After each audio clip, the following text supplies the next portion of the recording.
tutorials. Tanggalin lang yung apat na nut at tanggalin na rin natin yung gulong. Pukpukin naman yung axle para matanggal natin yung drum. At dito makikita natin lumuwag nga yung nut sa axle.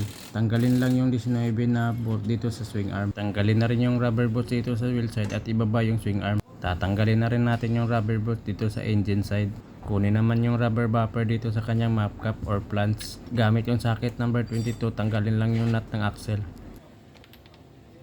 At matatanggal na natin yung kanyang map cap or flange. Nilagyan ko na rin ng thread lock yung axle tsaka binalik ko na yung flange. Ikakabit naman natin yung nut ng mano-mano bago natin ito higpitan.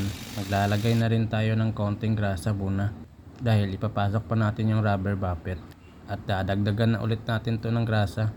Lagyan na rin ng grasa yung slider pin at lagyan na rin ng grasa ang map cap dun sa engine side. Ikabit naman natin yung slider dito sa engine side. Kakabit na rin natin dito sa wheel side. Pag naipasok na, pwede na nating iangat yung swing arm at ilagay na rin yung bolt na 19 at hihigpitan na rin natin to.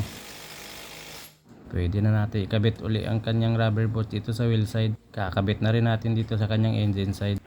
At ganun lang kadali mga idol. Okay na siya mga idol. Follow and share mga idol.